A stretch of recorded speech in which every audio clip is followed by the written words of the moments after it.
ആറ്റുകാൽ പൊങ്കാലയ്ക്ക് മണിക്കൂറുകൾ മാത്രം ശേഷിക്കെ ഡയലോഗ് അടി ഭരണക്കാർ തലസ്ഥാന നഗരസഭയിൽ ചുമതലയേറ്റ ശേഷമുള്ള ഇപ്പോഴത്തെ അവസ്ഥ എന്താണെന്നറിയും. കേരളത്തിലെ മുഖ്യധാര മാധ്യമങ്ങൾ തന്നെ പറയുന്നത് കേൾക്കും. ആറ്റുകാൽ പൊങ്കാലയ്ക്ക് മണിക്കൂറുകൾ മാത്രം ശേഷിക്കെ തിരുവനന്തപുരം നഗരത്തിൽ രൂക്ഷമായ കുടിവെള്ളക്ഷാമം. ക്ഷേത്ര പരിസരത്തെ വിവിധ വാർഡുകളിൽ ഉൾപ്പെടെ പൂർണ്ണതോതിൽ ജലവിതരണത്തിന് കഴിയുന്നില്ല. അരുവിക്കരയിലെ പമ്പിംഗ് പ്രതിസന്ധിയിലാണെന്ന് പറയുന്നുണ്ടെങ്കിലും ആസൂത്രിത ജലക്ഷാമമെന്ന് വരുത്താനുള്ള ശ്രമം പരിശോധിക്കണമെന്ന് മേയർ വി രാജേഷ് മന്ത്രി റോഷി അഗസ്റ്റിനോട് ആവശ്യപ്പെട്ടു. കേട്ടല്ലോ, തലസ്ഥാനത്തെ മാധ്യമങ്ങൾക്കൊന്നും മേയറെ കുറ്റപ്പെടുത്തണ്ട. കുടിവെള്ളക്ഷാമം രൂക്ഷം. ഇത്രയും മനുഷ്യർ ഒന്നിച്ചെത്തുമ്പോൾ ഒരു പരിഹാരമുണ്ടാക്കാനായിട്ട് ഡയലോഗ് അടി ഭരണകൂടത്തിന്റെ ബ്ലൂ പ്രിന്റിന് ഇതുവരെ കഴിഞ്ഞിട്ടില്ല. ആ ബ്ലൂ പ്രിന്റ് എവിടെയെന്ന് പോലും ചോദിക്കാൻ തയ്യാറാകാതെ ഇപ്പോഴത്തെ ഈ പ്രതിസന്ധിയിൽ ജനം നേരിടാൻ പോകുന്ന വിഷയങ്ങളെക്കുറിച്ച് അവർക്ക് വാർത്ത കത്തിക്കേണ്ട ആവശ്യമില്ല. ഇപ്പോൾ മേയർ ആര്യ രാജേന്ദ്രൻ ആയിരുന്നെങ്കിൽ വാർത്താ വിസ്ഫോടനം ഉണ്ടായേനെ. പക്ഷേ കേവലം 2 മാസം കൊണ്ട് തന്നെ എന്താണ് കഴിവുകേടിന്റെ അവസ്ഥയെന്നും തലസ്ഥാന നഗരം തുറന്നു കാട്ടിത്തരുന്നുണ്ട്. എന്തായാലും ഇങ്ങനെ ഒരു വലിയ പൊങ്കാല നടക്കുമ്പോൾ തലസ്ഥാനത്തെ ഡിവൈഎഫ്ഐ ഇടതുപക്ഷ സംഘടനകളോട് പറയാനുള്ളത്, നിങ്ങൾക്ക് മാറി നിൽക്കാൻ പറ്റില്ല. നിങ്ങൾ പാരലായിട്ട് സൗകര്യങ്ങൾ ഒരുക്കി കാട്ടിക്കൊടുക്കണം. കാര്യം ഇന്നലകളിൽ പുറത്തു നിന്ന് ഡയലോഗ് അടിച്ചതിന് ശേഷം എല്ലാം ഇങ്ങോട്ട് മല മറിച്ച് കാട്ടിത്തരാമെന്ന് പറഞ്ഞവർ കയറി തലസ്ഥാനത്ത് തന്നെ ലോകം ശ്രദ്ധിക്കുന്ന ഇത്രയും വലിയൊരു ഇവന്റ് നടത്തുമ്പോൾ അടിമുടി താളം തെറ്റിയ അവസ്ഥയാണ്.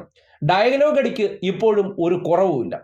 ഇത്രയും ആൾക്കാർ വന്നു കഴിഞ്ഞാൽ എന്താണ് സംഭവിക്കാൻ പോകുന്നത് എന്നുള്ളൊരു ആശങ്ക കൂടി ഉടലെടുത്തിരിക്കുകയാണ്. കുടിവെള്ള പ്രശ്നമാണ്.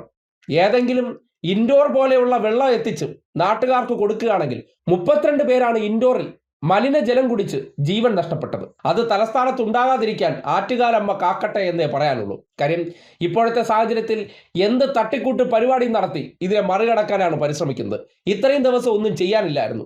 എന്നിരുന്നാൽ എന്താണ് മേയറുടെ പണി എന്നുള്ളതിനെ സംബന്ധിച്ച് ഒന്ന് തപ്പി നോക്കിയപ്പോൾ ഒരു ദൃശ്യം കാണാൻ കഴിഞ്ഞു. കഴിഞ്ഞ ദിവസം ഈ വാലി തീ പിടിച്ച് നിൽക്കുന്ന അവസ്ഥയിൽ മേയറുടെ പണി എന്താണെന്ന് ചോദിച്ചാൽ ഇതേ നോക്കിയേ, ഇങ്ങനെയൊക്കെ ഉണ്ടും കഴിച്ചൊക്കെ അങ്ങ് പോവുകയാണ്. കാര്യം അധികാരം കിട്ടിയതല്ലേ. നമ്മൾ അതിന്റെ മുന്നിലൊക്കെ ഷോ ഓഫ് കാണിക്കാൻ വേണ്ടി മാത്രം നാക്കുകൊണ്ട് ഡയലോഗ് അടിക്കുന്നവർ ഒരു പദവിയിലെത്തിക്കഴിഞ്ഞാൽ സംഭവിക്കുന്നത് എന്ത് എന്നതിന്റെ തെളിവാണ് തലസ്ഥാന നഗരസഭയിൽ കാണുന്നത്. എന്തായാലും ഇത്രയും ആൾക്കാർ വരുമ്പോൾ ആശങ്ക ഉടലെടുക്കുന്നുണ്ട്. എങ്ങനെ ഇവർക്ക് കുടിവെള്ളം എത്തിക്കാൻ പറ്റിയില്ലെങ്കിൽ ഒരുപക്ഷെ പൊരിവെയിലുള്ള സന്ദർഭമാണ്. എല്ലാവർക്കും വെള്ളം അത്യാവശ്യമാണ്. അവിടെയാണ് ഇടതുപക്ഷ യുവജന സംഘടനകൾ കുറച്ചുകൂടി ഉത്തരവാദിത്വം കാണിക്കണമെന്ന് അഭ്യർത്ഥിക്കുന്നത്. കാര്യം ജനങ്ങളുടെ ജീവനാണല്ലോ, അവരുടെ വിശ്വാസമാണല്ലോ. ഈ വിശ്വാസ ഡയലോഗ് അടിക്കാരെ സംബന്ധിക്കുന്നിടത്തോളം കഴിവുകേടാണ്. അല്ലെങ്കിൽ ഇതിനകത്ത് ഒരു ശാശ്വത പരിഹാരം ഉണ്ടാക്കാൻ പറ്റാതെ വെള്ളം എവിടെ നിന്ന് എത്തിക്കുമെന്ന് ചോദിച്ചാൽ എല്ലാം സർക്കാർ തന്നാൽ ഞങ്ങൾ കൊടുക്കാം. ഇത്രയും കാലം തിരുവനന്തപുരം കോർപ്പറേഷനിൽ സർക്കാരല്ല, ഭരണസമിതി തന്നെ അതിനു വേണ്ട കാര്യങ്ങൾ കൃത്യമായി ചെയ്തിട്ടുണ്ടായിരുന്നു. ഇപ്പോഴത്തെ അവസ്ഥയിൽ കാര്യങ്ങളുടെ പോക്ക് കണ്ടിട്ട് എന്തോ വരട്ടെ നമുക്ക് നോക്കാമെന്ന രീതിയിലാണ് കാര്യങ്ങൾ ചെയ്തുകൊണ്ടിരിക്കുന്നത്. അല്ലാതെ സേഫ് സോണിൽ കാര്യങ്ങൾ എത്തിക്കാൻ ഇതുവരെ നഗരസഭയ്ക്ക് കഴിഞ്ഞിട്ടില്ല. കഴിയണമെങ്കിൽ അതിനെക്കുറിച്ച് വല്ല ധാരണയും വേണം.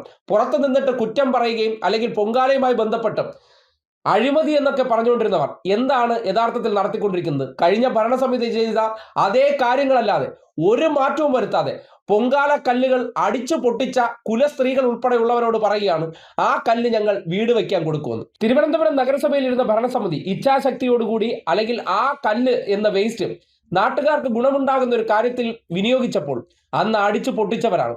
അവരുടേതായ രീതിയിൽ കടത്തിക്കൊണ്ടുപോയവരാണ്. ഇന്നിപ്പോൾ പറയുന്നു അവർ വീട് വയ്ക്കാൻ കൊടുക്കുമെന്ന്. ഇവർക്ക് നിലപാടുകളുണ്ടോ? നിങ്ങൾക്ക് ചിന്തിക്കാവുന്നതാണ്. ഞങ്ങൾ ചെയ്താൽ ഓക്കെയാണ്, അവർ ചെയ്താൽ മാത്രമേ മാധ്യമങ്ങൾക്ക് ഇവർക്കും പ്രശ്നമുള്ളൂ. അപ്പോൾ നിങ്ങൾ മനസ്സിലാക്കേണ്ടത്, ഈ അധികാരം കിട്ടിയതിന് ശേഷം ഒരു വലിയ പ്രധാന ഇവന്റ് കടന്നു വരുമ്പോൾ അതിലെങ്കിലും മാന്യമായിട്ട് അല്ലെങ്കിൽ ആശങ്കയില്ലാതെ ഒരു കാര്യം ചെയ്യാൻ പറ്റിയില്ലെങ്കിൽ നമ്മൾ അതിനെ വിളിക്കേണ്ട പേരെന്താണ്? കഴിവ് കേട്. അതെ, തലസ്ഥാന നഗരസഭാ ഭരണത്തിന്റെ ഡയലോഗ് അടി വിദഗ്ധരുടെ കഴിവുകേട് നാട് നോക്കി കാണണേ.